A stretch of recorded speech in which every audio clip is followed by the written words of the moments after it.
Hello students, today I am going to discuss about data models. Data models या फिर आप कहें database models, तो ये मॉडल्स डिफाइन करते हैं कि जो हमारा डेटाबेस है उसका लॉजिकल स्ट्रक्चर कैसे मॉडल किया जाएगा, कैसे उसको प्रेजेंट किया जाएगा। तो आप कह सकते हैं कि डेटा मॉडल्स एक फंडामेंटल एंटिटी है जो अब्स्ट्रैक्शन को इंट्रोड्यूस करती है डीबीएमएस में। ठीक है, अब्स्ट्रैक्शन ऑलरेडी हम जानते हैं कि जितनी डिटेल्स हमें डिस्प्ले करनी है, जितने की ज़रूरत है उतनी ही डिटेल्स डिस्प्ले होनी चाहिए। तो उसके लिए एक मॉडलिंग चाहिए होती है ना। और ये भी डिस्क्राइब करता है कि जो हमारा डेटा है वो कैसे आपस में कनेक्टेड है, कैसे उसकी प्रोसेसिंग होगी और कैसे वो सिस्टम में स्टोर होगा। तो ये सारा कुछ डिफाइन करता है डेटा मॉडल। तो कई सारे मॉडल्स होते हैं यहाँ पे। अ, उससे पहले एक चीज़ मैं और बता दूँ, जैसे आप अपने स्कूल टाइम पे आपने कई सारे मॉडल्स बनाए होंगे, तो उससे आप कोरिलेट कर सकते हैं। जब भी हम कोई मॉडल बनाते हैं तो वो एक तरह से रियल एंटिटीज़ का रिप्रेजेंटेशन होता है कि हम कैसे रिप्रेजेंट करेंगे आगे रियल थिंग। तो उसके लिए हम एक छोटा मॉडल बनाते हैं। जैसे बिल्डिंग कंस्ट्रक्शन के पहले एक मॉडल बनाया जाता है, एक आर्किटेक्चर बनाया जाता है कि हाँ, इससे मिलती जुलती बिल्डिंग या इस तरह के मॉडल की बिल्डिंग हमें कंस्ट्रक्ट करनी है। तो मॉडल आप वहाँ से आइडिया लगा सकते हैं। तो जो पहले के मॉडल्स होते थे वो इतने ज़्यादा अ, मतलब साइंटिफिक नहीं थे जिसको हम यूज़ कर पाते और वो हमारा काम आसान करते। तो पहले के जो मॉडल्स थे उनकी वजह से बहुत सारा डुप्लीकेशन और जो एनोमलीज होती थी वो अराइज होती थी। इसलिए जो आप स्क्रीन पे देख रहे हो कुछ मॉडल्स इस टाइम पे यूज़ ही नहीं होते हैं। लेकिन फिर भी हमें पता होना चाहिए कि कौन कौन से मॉडल्स यूज़ में थे, यूज़ होते थे। तो यहाँ पर आप 4 मॉडल्स देख रहे हो: hierarchical, network, entity relationship and relational model. तो एक-एक करके इन मॉडल्स को हम समझते हैं। स्टार्टिंग के जो 2 मॉडल्स हैं, hierarchical model and network model, ये यूज़ में नहीं हैं। और अगर कहीं पर यूज़ भी हो रहे हैं तो वो कोई छोटी ऑर्गेनाइजेशन होगी जिनका काम इन मॉडल से हो जाएगा। बाकी लास्ट के जो 2 मॉडल्स हैं, entity relationship model and relational model, ये दोनों मॉडल्स पे ही डीबीएमएस बेस्ड है। जो भी आप यहाँ पर डेटा को रिप्रेजेंट करोगे वो एंटिटी रिलेशनशिप मॉडल के हेल्प से रिप्रेजेंट करोगे, और एंटिटी रिलेशनशिप को ही हम बाद में कन्वर्ट कर लेते हैं रिलेशनल मॉडल में। राइट। तो हम स्टार्ट करते हैं हायरार्किकल मॉडल से। हायरार्किकल मॉडल यहाँ पर आप देख सकते हैं, जो डायग्राम है उससे आपको क्लियर हो रहा होगा कि ये एक हायरार्की फॉलो करता है। ये एक ट्री की तरह का स्ट्रक्चर होता है जिसमें कि जो स्टार्टिंग होती है वो सिंगल रूट से होती है और उस रूट के बाद सब रूट्स उससे कनेक्टेड होते चले जाते हैं। जैसे आपने डेटा स्ट्रक्चर में ट्री स्ट्रक्चर देखा होगा तो उसी तरह का स्ट्रक्चर यहाँ पे फॉलो किया जाता है। आप देख सकते हैं कि एक नोड से मल्टीपल चिल्ड्रन यहाँ पर क्रिएट किए जा रहे हैं।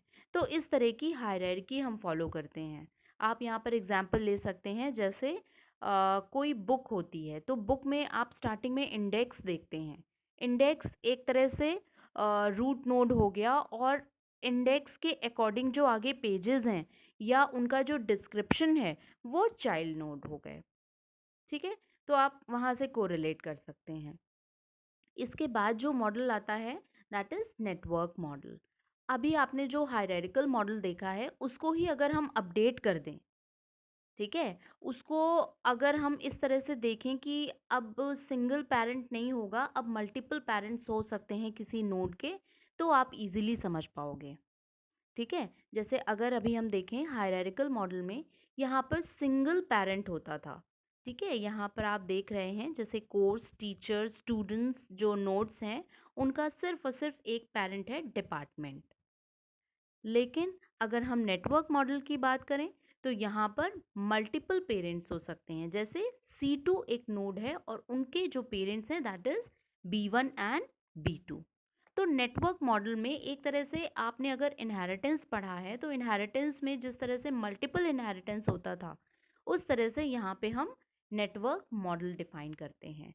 मल्टीपल पेरेंट से सिंगल नोड डिफाइन करते हैं।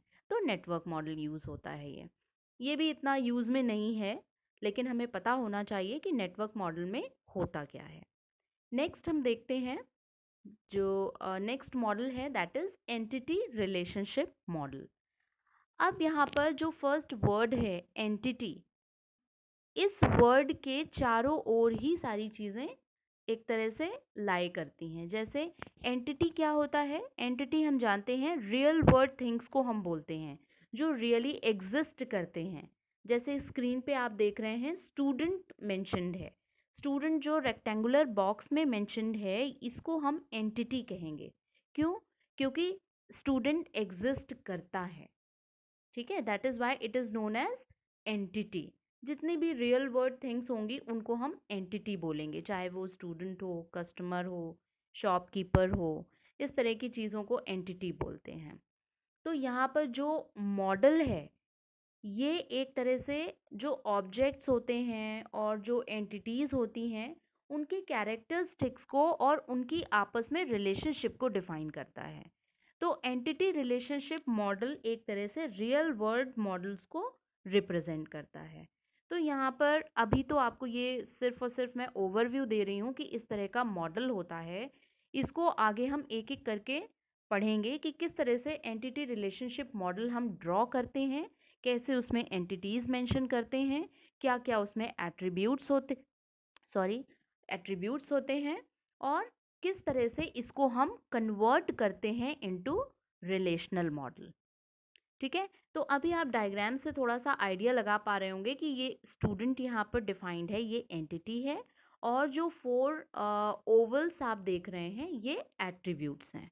तो इन एट्रीब्यूट्स को स्टूडेंट से कनेक्ट किया गया है। और अगर यहाँ पर एक और एंटिटी इंक्लूड कर लूँ तो उस एंटिटी के साथ इसका रिलेशनशिप आप देख सकते हैं कि हाँ भाई वो 2 एंटिटीज़ हैं, उनका आपस में रिलेशन क्या है। तो इस तरह से एंटिटी रिलेशनशिप मॉडल में हम नंबर ऑफ एंटिटीज़ इंक्लूड करते हैं और उनके बीच की रिलेशनशिप डिफाइन करते हैं, और बाद में इन्हीं एंटिटीज़ को हम टेबल्स में कन्वर्ट कर देते हैं जिसको बोलते हैं रिलेशनल मॉडल। अब हम आगे बात करते हैं नेक्स्ट मॉडल की, रिलेशनल मॉडल। ये देखिए रिलेशनल मॉडल, आप जो डायग्राम दिख रहा है उस पर फोकस कीजिए। एक तरह से इसको अगर हम टेबुलर मॉडल भी बोलें तो गलत नहीं होगा, क्योंकि यहाँ पर हम टेबल्स डिफाइन करते हैं। जो रिलेशनल मॉडल है उसमें रोज और कॉलम्स के फॉर्म्स में डेटा मेंटेन किया जाता है। ठीक है, ये इसको हम मोस्ट साइंटिफिक मॉडल बोलते हैं क्योंकि इसी मॉडल के अकॉर्डिंग हम डेटा मेंटेन करते हैं। तो जो स्क्रीन पे आप देख रहे हैं ये टेबल्स हैं।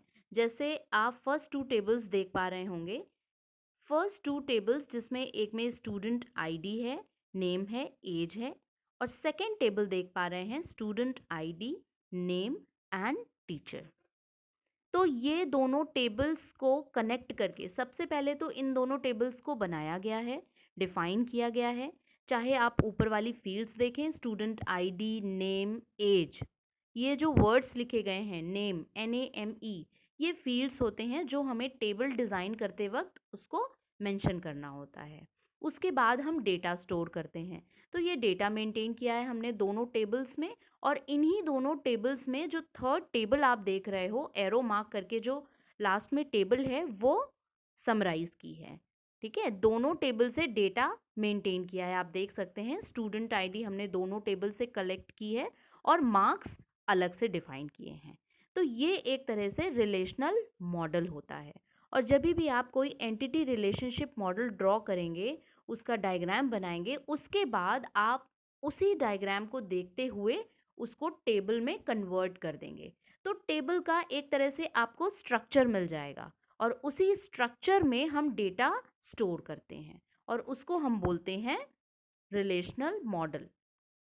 ठीक है, तो रिलेशनल मॉडल आज सबसे ज़्यादा यूज़ में है, उसको ही हम यूज़ करते हैं। आगे आप देखेंगे रिलेशनल मॉडल में ही जो डेटा होता है उसको नॉर्मलाइज करते हैं, कॉन्करेंसी कंट्रोल करते हैं, बहुत सारे जो DBMS के फीचर्स होते हैं वो इम्प्लीमेंट करते हैं। That's all for models. Next videos में हम इनको डेप्थ में समझेंगे, देखेंगे, एक एक करके मॉडल्स को समझना है। हालांकि हायरार्किकल और नेटवर्क मॉडल को हम दोबारा नहीं देखेंगे क्योंकि वो सफिशेंट है, उतना आपको पता होना चाहिए कि ये दो मॉडल किस तरह के होते हैं। इसके बाद जो दोनों मॉडल्स हैं उनको हमें थ्रू आउट, ये जब तक ये सब्जेक्ट रहेगा तब तक हमें इन दोनों मॉडल्स को यूज़ करना है। ठीक है, तो relational model and entity relationship model, इन दोनों मॉडल्स को हम ध्यान से आगे समझेंगे और यूज़ भी करना है इन्हीं मॉडल को। Okay class, thank you.